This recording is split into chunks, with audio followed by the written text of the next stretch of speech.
The album. Thank you, Alfred. This album art. Look at this, by the way. Shiny version. Sick. Beautiful. Awsten Knight has been keeping a secret.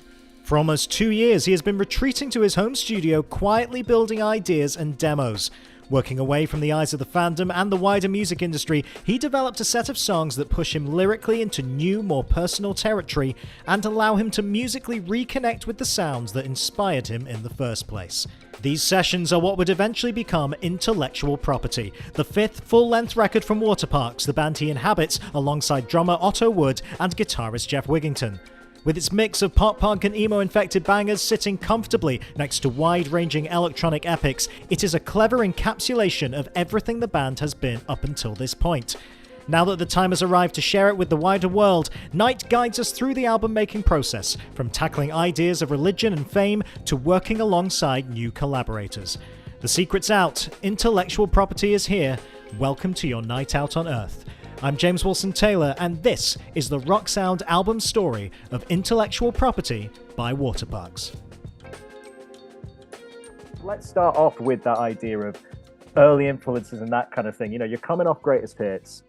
Where does it begin for you in terms of what you want to achieve next? What are those first little ideas that were kind of creeping in of like, okay, that's the next step for the band. That's where I want to go with this next era. With greatest hits, I was just pretty much solely focused on pushing sonic boundaries for us, you know what I mean? Yeah. And making just the most ambitious, creative, accomplished collection of music possible. And with Intellectual Property, I just wanted to be like, reminder, I can make the fucking best album you have ever heard that your fucking mom would also like too. You know what I mean? I wanted to like hold physical instruments again and like really just like force myself to like write songs like when I was a fucking teenager, you know, where it was just like me and a guitar singing like the dumbest shit ever. She bit my heart. You know, like whatever teenagers, right? You know, like I mean, not all of course there are accomplished teenagers that everybody fucking hates, you know, where you're like a prodigy at 16. No one likes that. And but for most people, including me, we were writing crap when we were 16.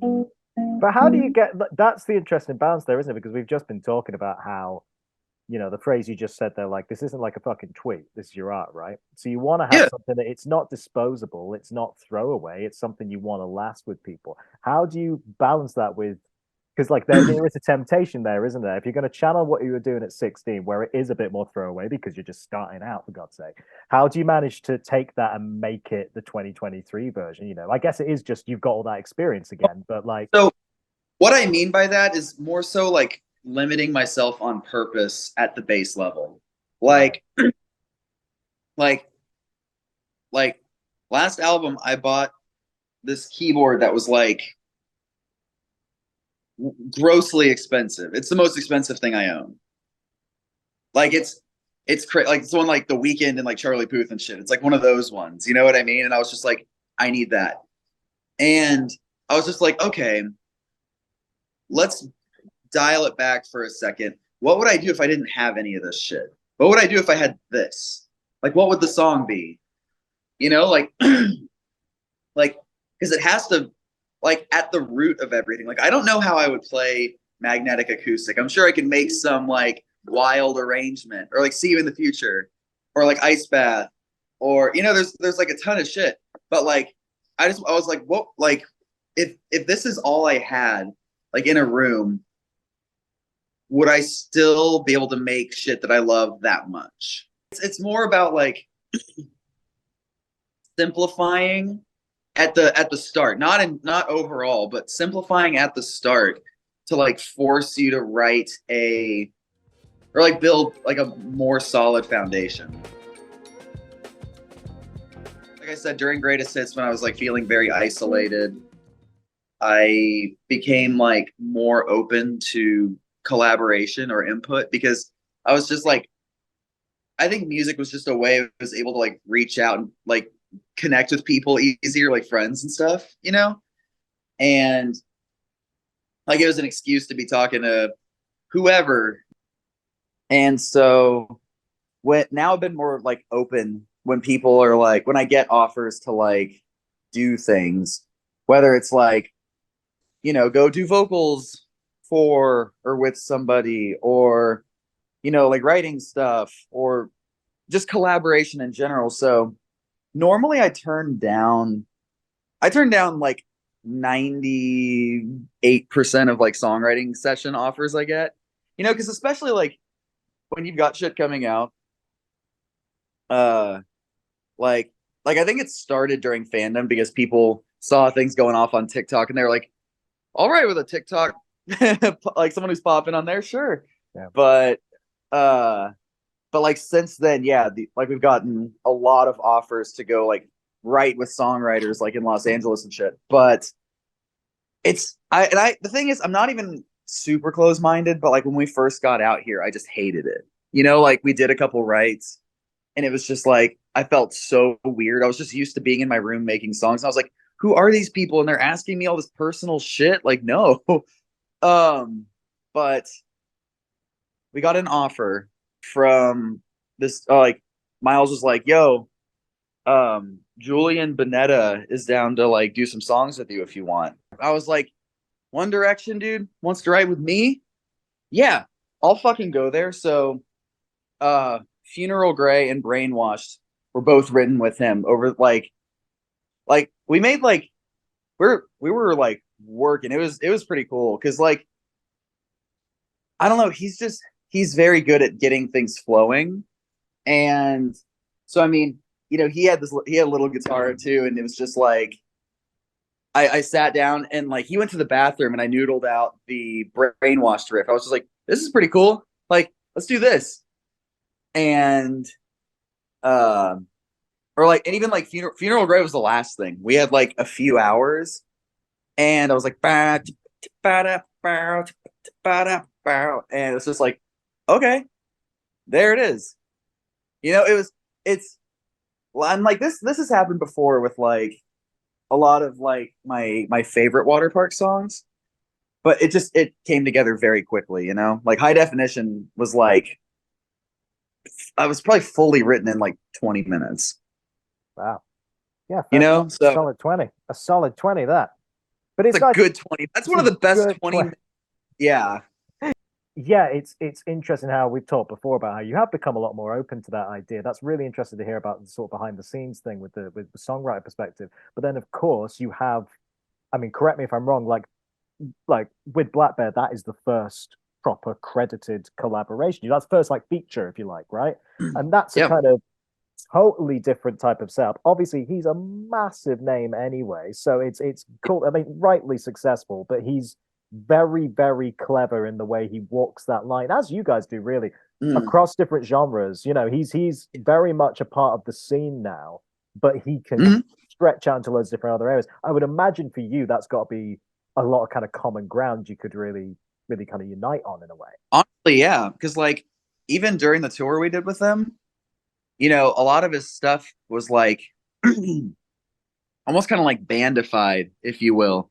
You know, he had like guitar, bass, and drums out there. And so a lot of his songs had like those versions. And then we do the same kind of thing. Like there's plenty of songs that we kind of made like organic instrument versions of.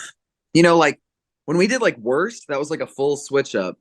Even some of the songs on the new album, like we have like switch ups like Crybaby, Reboot, like so we're able to kind of have these sets that aren't so different from each other. You know what I mean? Because like he can take like his more like electronic based songs, and we could take like our pop songs or whatever, and we both just like make them into the same, like make them with the same ingredients. But you know, obviously we're such different artists from each other that like it'll still be its own unique thing, but we can both like it's not like weird or off-putting that we're on the same lineup, you know? Yeah, I think that definitely makes a lot of sense. How was that dynamic with him actually in the studio environment then as well? Were you able to bounce off with each other quite quickly? It's got to be weird, like you say, whenever you're working with someone, even if you admire them, that first meeting and everything, you got to find the chemistry, right? Well, dude, so I I'd met him briefly, but like in person, but we talked online a bit, and someone is on my roof. What the fuck? Um, but the act like the song actually wasn't made with both of us just sitting in a studio, like as far as his part goes, because we had talked about. I showed him the song. He's like, "This is amazing. Let's do it." And I was like, "Cool." And then, I mean, this kind of conversation happens with musicians all the fucking time, where like, they're like, "We should do something." And it's like, okay, and then nothing happens. But on the last day of the See You in the Future tour, he texted me. I was like in the bus in like a parking lot in Amsterdam, and he was like, "Yo," he was like, "Dude, we got to do this fucking song, and then you got to come on my tour with me." And and I was just like, "Okay." I was like, "Let's fucking go then." And I went to sleep at like 3 a.m. and he sent me his verse at 3:10, or like the first draft of it. Yeah, the thing is, I'm glad I fell asleep, or I would have been up all night. But dude, we were geeking out. He was like, "This is like one of the best fucking verses I've done. My wife is losing her fucking mind, and she doesn't give a shit." Like, I was just like, "That's so cool." And yeah, so I mean, for the next 24 hours, we were like, he'd be like sending voice notes, like, "What if I sang it like this?" And I'm like, "Yeah, that one's sick." Or like, he was like, "I want to change this line." I'm like, "What if it was this or this?" Or, you know what I mean? Like, so it was like, even though it wasn't same room, it still felt collaborative. You know what I mean? Again, we mentioned this before. I feel like over the last couple of albums, you've allowed yourself to get a little bit more personal lyrically. And that manifests itself in a couple of different ways. Obviously, you're talking about things in your own life in a way, but also there's a playfulness to that. You sort of, you're not afraid to play with the fans a little bit as well. I'm thinking something Yeah. particularly like Funeral Grey, Dying Wish, getting baptized in my spit. You could have had that tweeted at you over the years at this point. It's like it's a nod to Yeah. there's a little few nods to the culture around the band in a playful, fun way, I think, right? Yeah. Yeah. I mean, I think I think it was like a funny way to like it almost has the same kind of effect as when I do say something gross. Like, I like making people go, "Oh," or just like, "Fuck."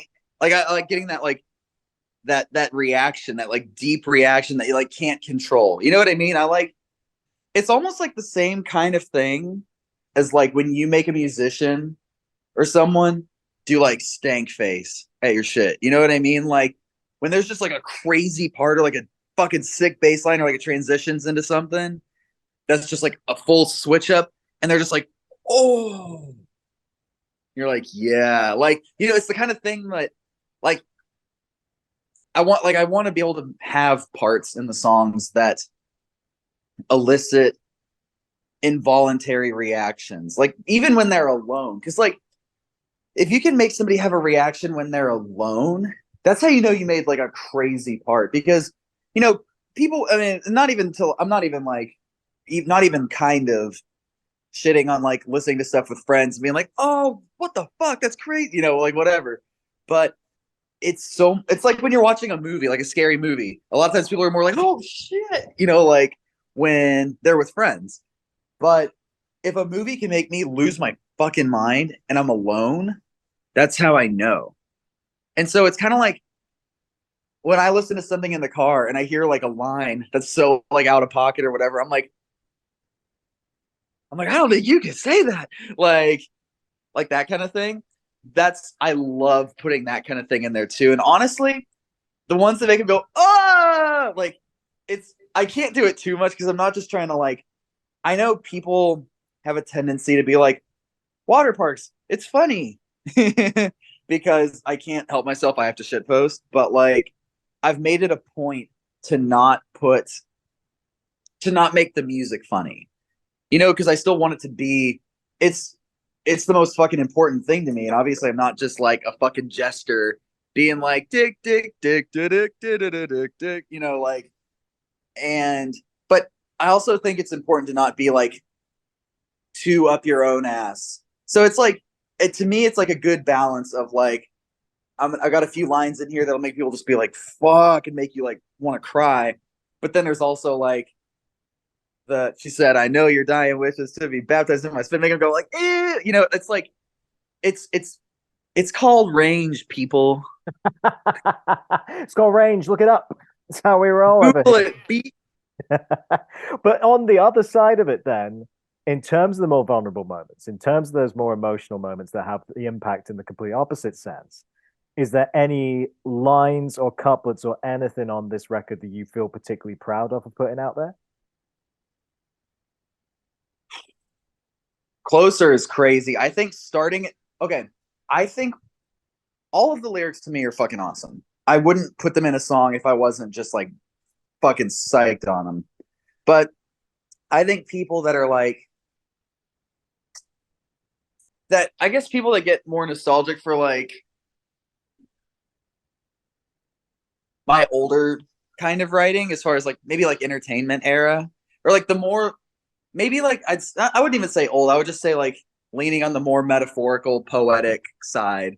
I think that starting at the bridge of Closer, they're just going to be fucking like devastated. I think that's a highlight for those people. As far as like the tantrum fans or the people that are more into like the real blunt shit, I'd say A Night Out on Earth probably, just because people like when it's like just shockingly personal, where it's like if somebody else put out the song, it would be like a little weird. You know what I mean? Like talking about like my birthday and like the car I drive, like my specific everything, like where I'm from, like specific like instances, like references to so many other things. Like nobody else could put out A Night Out on Earth the way it is and like have people go like, or like it would raise eyebrows. They'd be like, wait, like, because it's so like hyper specific and personal. The album. Thank you, Alfred. This album art. Look at this, by the way. Shiny version. Sick. Beautiful. So I knew I wanted it to be red because the subject matter is so aggressive and in your face and like very passionate, like I said before, like hypersexual and like kind of violent at points and all the stuff, like lyrically, I mean, like, and so I wanted it like the mood for this one was very clear. Greatest Hits was tough because the whole idea was like, it's a lot of eras, it's all different things, da da da. You know what I mean? Like it was harder to hone in on one thing, but with this, it was so clear that even among the other 20 things I had as album art placeholders during like demos, I think like 18 of them were red. Wow. Yeah, like 17 or 18. I think there was like a couple black versions and like a white version, but I was like, it's red. I can just fucking tell. And so the frog part of it was because I found like, okay, so lyrically, a lot of it has to do with religious guilt, like being like realizing that a lot of the things that made me feel bad or gave me anxiety or just like made things harder for me, a lot of it was I learned in therapy. It was rooted in things that like in religion, things that like I just picked up on having that like kind of upbringing. And frogs have also been, I promise this is all connected, but like when I learned that, like while I was like figuring out the album art, I learned that frogs are seen as like dirty and gross and impure and like like foul, like related to like play, like just like very like unsavory, dirty things, like through like a biblical lens, like in the context of like the Bible and stuff like that. And through ways that I live or like how and who I am and all this stuff, like I felt like that's kind of like how I was made to feel by religion and stuff like that. But it's crazy because frogs to me are so cool. Like they've been like my favorite animal forever. Like I had a frog. Parents cooked it. I also used to, go outside and like catch all the toads and shit. And I was just like, oh, this is sick. Like I've always loved frogs. Like they were just so cool. And I loved the juxtaposition of like this thing that's like so cool and like a thing that, is just very normal and fine was looked at as, dirty and impure and whatever through the context and lens of religion. And I was just like, holy shit, that is like the perfect visual metaphor. And I made it blue because especially like earlier on in like water parks, like lore and history and shit, I really liked blue as like representative for me. Like yeah, I used it in like lyrics and like throughout the EPs.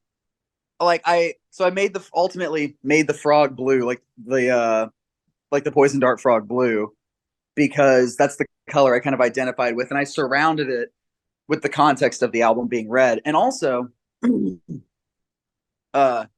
most poison dart frogs, this is just like a fun side fact that also contributes conceptually. They don't even start off poisonous. They like what they take in from what they consume is what creates the poison for them. So it's kind of like, again, it wasn't even like innate, it's like through like learned stuff that you absorb. That's what makes you become like toxic or like poisonous, Let's go with the title, intellectual property. Obviously, we know at this point the alphabetical kind of plan going on here, but why intellectual property in particular? What's kind of deeper meaning there?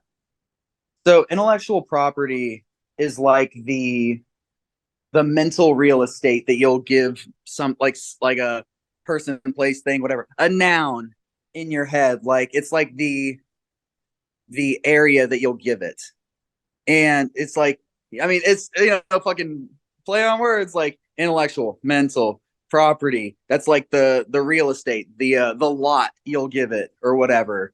And, it can have like a huge space, a small space, whatever. But either way, I kind of wanted to create like an environment to kind of explore these themes and concepts and like issues in. So it's almost like in therapy, like you learn compartmentalization, which is where you can like kind of put things in like sections and categories and like help you explore them more one at a time rather than feel like overwhelmed, by like everything all at once. And I feel like the property is just like me compartmentalizing a bit and like being able to look at this kind of subject that I've dealt with for a while and like be able to, I guess, handle it better and not be like overwhelmed by it all the time. It's like kind of like naming the compartment that you put it in, and then hopefully also being able to close it off one day, you know what I mean? And like move past it. Yeah. Because like just identifying issues doesn't mean they're solved. Like you can find the root of something, but that doesn't necessarily pull it out. Yeah, it's true. Being open about it is the first kind of step, but you're absolutely right. Doesn't fix it. There's no quick fixes. This rollout process has made me be more open about it. So in a way, doing these interviews is therapeutic in that way. Am I basically your music-based therapist? Is that what you're saying now? Yeah. There we go. You can send me a Venmo request after this. Straight up, that's coming. A Night Out on Earth obviously points in certain directions. Now, by the time people are seeing this and reading this, the record will be out. So I don't know how much you want to say about this, but people will have heard the album when they're able we can talk. Okay, so A Night Out on Earth, obviously there is the inclusion of that quote from the first interview, and it's deeply personal lyrically, as we've said, and it also does that thing, like I've heard you say before, about the sort of entertainment and Double Dare 2019 thing, where it's like moving between loads of different genres, which is something you guys have done throughout your career. It feels like the summation of something is what I'm getting at. It feels like the conclusion of something. What is it concluding for you? That's just spoiler shit. People have heard it by this point. People have heard it. No, I mean, if we're talking about what's next, How does that point to what's next, I guess is the question. I think it rounds out a lot of things and kind of concludes certain aspects of me and even the band. What do you attribute that to then? Do you feel like now with this record you've ticked off certain things you wanted to achieve, or you've reached a certain point with things you wanted to achieve? Why does this now feel like the moment to make that kind of statement? Because this album is so, like, it's so accomplished and it covers so much and it goes so deep that, like, and especially at the end of a song like A Night Out on Earth, it just feels like that's the mic drop. You know what I mean? And I think it warrants, like, that song in particular. I mean, the whole album, but that song in particular warrants that moment of like, and that's it. Does it feel like that's it? You know, that's going to be the question on a lot of people's minds when they do listen to this, by the way. Let me put this to you. When do you think that question will be answered? I don't know. I